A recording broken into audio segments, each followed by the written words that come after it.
Buenas tardes, profesor. Mi nombre es Jamie Quesada, del octavo semestre en psicología, y le hablaré sobre los trastornos de aprendizaje no verbal. En cuanto al concepto de aprendizaje no verbal, es una condición neurodesarrollada que afecta principalmente las habilidades visuales y motoras, más que las habilidades lingüísticas, aunque no está oficialmente reconocida en todos los sistemas de clasificación de los trastornos como el Manual Diagnóstico y Estadístico de los Trastornos Mentales DSM-5. Es un trastorno que se caracteriza por una dificultad para procesar la información no verbal, es decir, aquella que se transmite sin palabras, mediante signos visuales, auditivos o táctiles.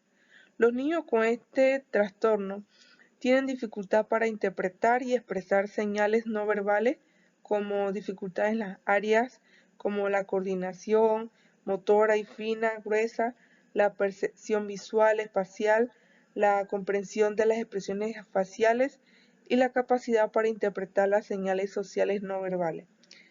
Es un trastorno poco conocido y difícil de diagnosticar, ya que sus síntomas pueden confundirse con los de los otros trastornos del neurodesarrollo como el autismo o el síndrome de Asperger. También presentan problemas en la psicomotricidad, la orientación espacial y el razonamiento abstracto. Además, las causas de este trastorno eh, no se conoce con exactitud, pero se cree que se debe por algún problema neurológico que afecta el hemisferio derecho del cerebro.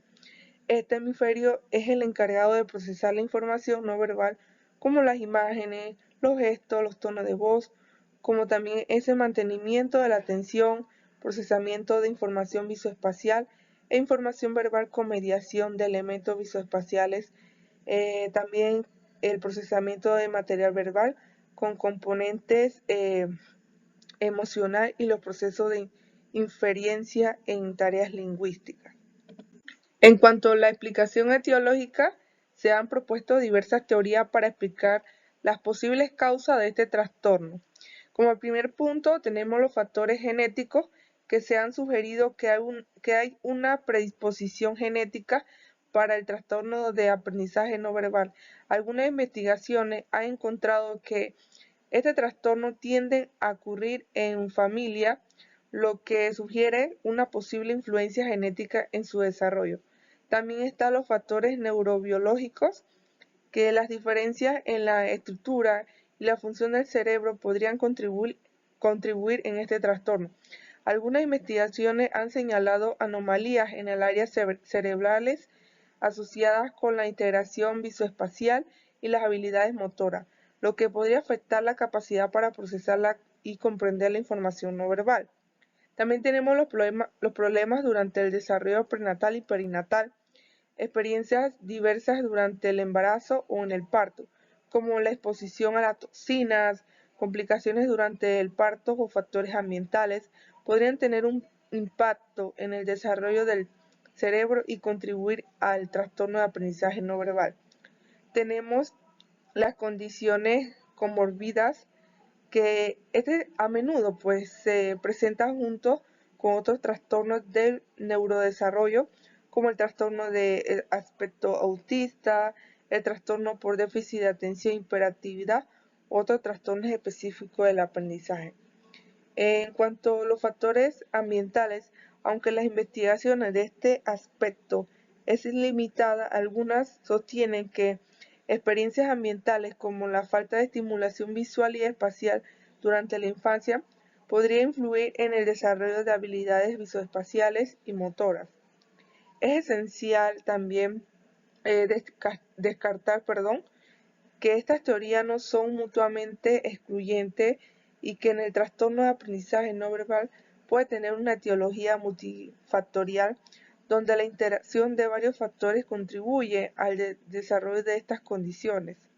Además, las investigaciones sobre este trastorno están en curso y es posible que haya nuevos descubrimientos y comprensiones en el futuro.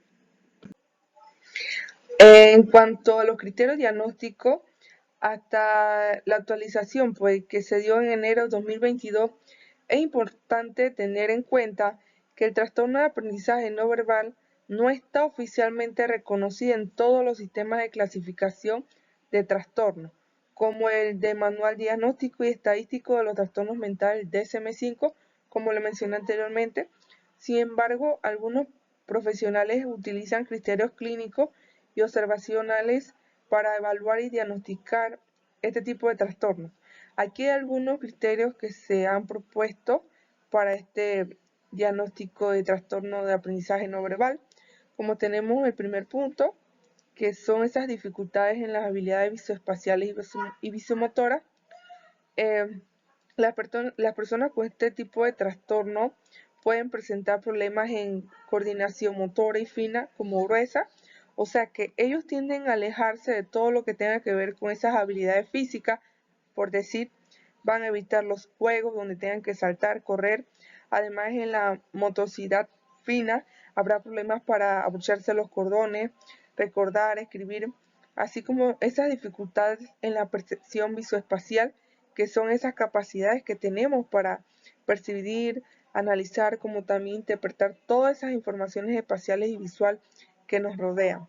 Con lo cual, estas personas que padecen este tipo de trastorno tendrán muchas dificultades con la información de tipo visual, además, o tendrán dificultades a la hora de orientarse en el espacio, seguir instrucciones, señales y pocos conocimientos a la hora y el tiempo. Y en cuanto a la visomotora, para dificultades para copiar figuras, organizar objetos en el espacio o realizar tareas que se requieran coordinación mano-ojo. También tenemos esa fortaleza, habilidades verbales. A menudo las habilidades verbales como el vocabulario, la gramática están relativamente bien desarrolladas en comparación con las habilidades no verbales. Sin embargo, el diagnóstico se centra en las dificultades específicas en las habilidades visuales y motoras. En el tercer punto tenemos dificultades en la interacción social. Digamos, tienen muchos problemas en la comunicación social, es decir, todo lo que tiene que ver no verbal en las interacciones, las expresiones faciales, el tono de voz, las distancias personal, además de doble sentido como chistes, metáforas y digamos esas ironías, se le va a dificultar entender ese tipo de comunicación. También tienen problemas para concentrarse en algún discurso que estén diciendo, ya que da mucha vuelta para estructurar el discurso. También tenemos esas dificultades en las emociones y conducta, sobre todo en las primeras etapas de la vida. Aparecen problemas de conducta, baja autoestima, poca confianza en sí mismo. Cabe señalar que también se puede manifestar más adelante, pero en otra forma, en forma de ansiedad, depresión, trastorno de estado de ánimo general, que puede afectar gravemente.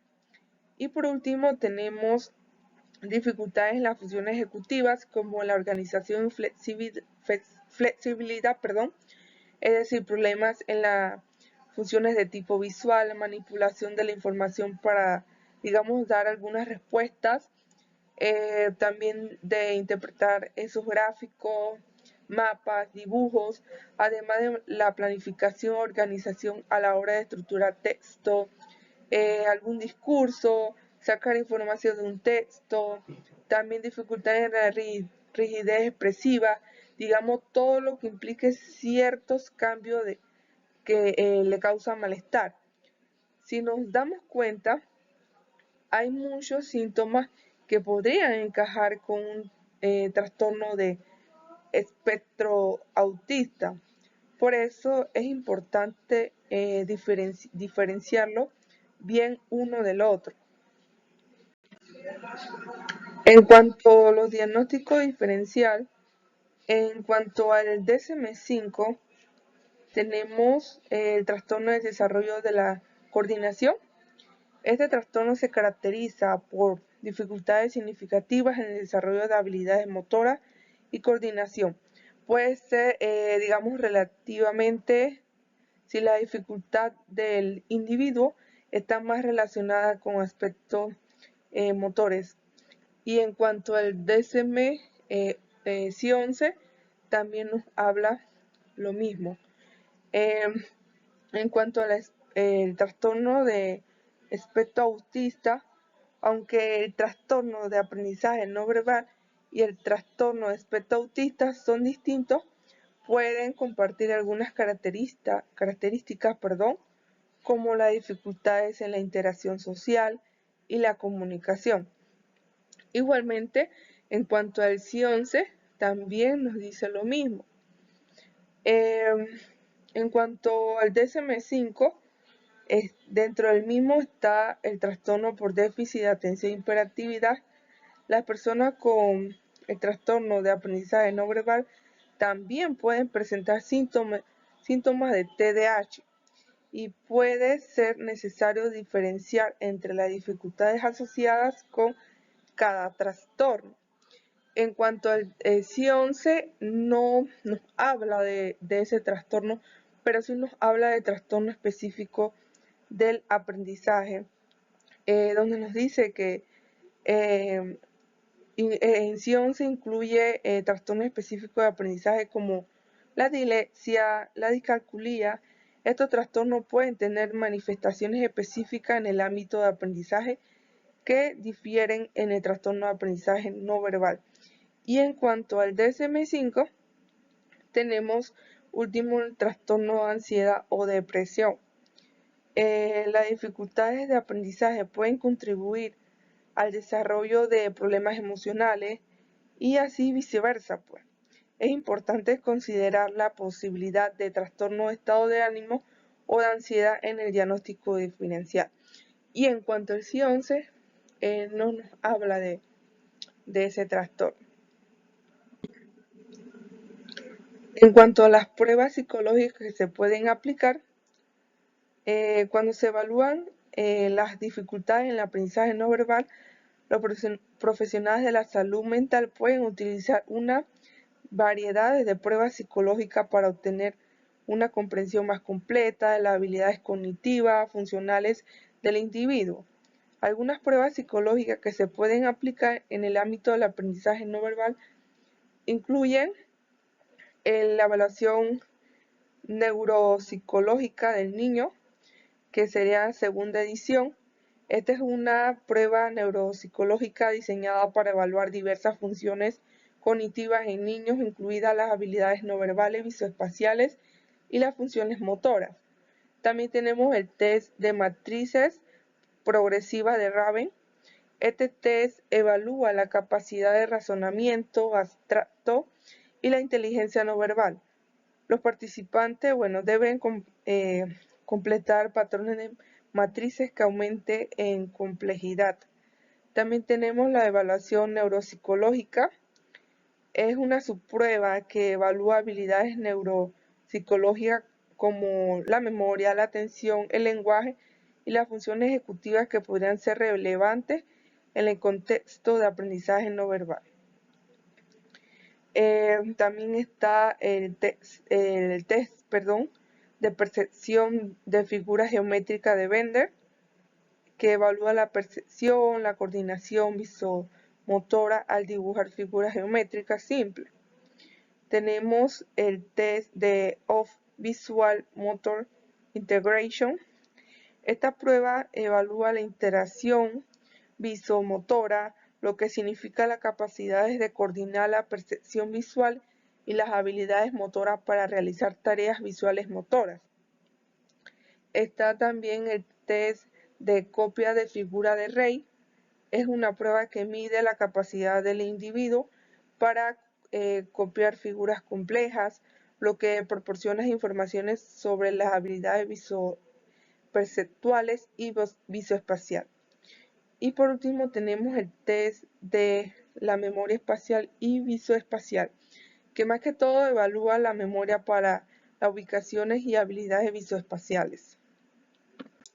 En cuanto al caso clínico, en antecedentes, Juan es un niño de 9 años que ha estado mostrando dificultades en su rendimiento académico y sus habilidades sociales. Los maestros han notado que Juan tiene problemas para seguir las instrucciones visuales, además realizar esas tareas que involucran la coordinación visomotora y más que nada participar en esas actividades que requieren comprensión de gestos y expresiones faciales. En cuanto a la historia clínica, Juan fue derivado a un neuropsicólogo para una evaluación más completa debido a sus desafíos académicos y sociales. Durante la entrevista inicial con los padres, se recopilaron datos sobre su desarrollo temprano, historias médicas y esos rendimientos académicos o escolares. No hubo antecedentes familiares significativos de trastorno del aprendizaje. En cuanto a la evaluación neuropsicológica, se administraron pruebas específicas para evaluar las habilidades no verbales y la función ejecutiva de Juan. Las pruebas incluyeron más que nada, evaluar la memoria visual, la coordinación visomotora y otras funciones cognitivas no verbales. Además, se utilizaron pruebas específicas para evaluar la percepción visual y la memoria visoespacial. En cuanto a los resultados de la evaluación, mostraron que Juan presenta dificultades significativas en las tareas que requieren coordinación visomotora y memoria visoespacial. Su rendimiento en las pruebas de lectura y escritura también estaban debajo del promedio. A pesar de sus desafíos no verbales, Juan demostró habilidades verbales dentro del rango normal. En cuanto al diagnóstico, basándome en los resultados de la evaluación, se diagnosticó a Juan con trastorno de aprendizaje no verbal. Se discutió el diagnóstico con los padres y se les proporcionó información sobre las características del trastorno de aprendizaje no verbal y cómo podrían afectar al rendimiento académico y social de Juan. En cuanto al plan de intervención, se recomendó un enfoque multidisciplinario que involucrara a educadores, terapeutas ocupacionales y otros profesionales de la salud. Se siguieron estrategias específicas para apoyar las dificultades de Juan en el salón de clase, como el uso de las instrucciones verbales claras y adaptaciones en las tareas que involucran coordinación visomotora. Además, se le recomendó terapia ocupacional para trabajar en el desarrollo de habilidades tanto motoras finas y coordinación visomotoras. En cuanto al seguimiento, Juan continuó siendo monitoreado regularmente para evaluar su progreso. Se realizaron ajustes en las intervenciones según fuera necesario. Se alentó la comunicación, continuó entre los padres, los educadores y los profesionales de la salud, para así, más que nada, garantizar un enfoque colaborativo y de apoyo a Juan en su desarrollo académico y social. Muchas gracias.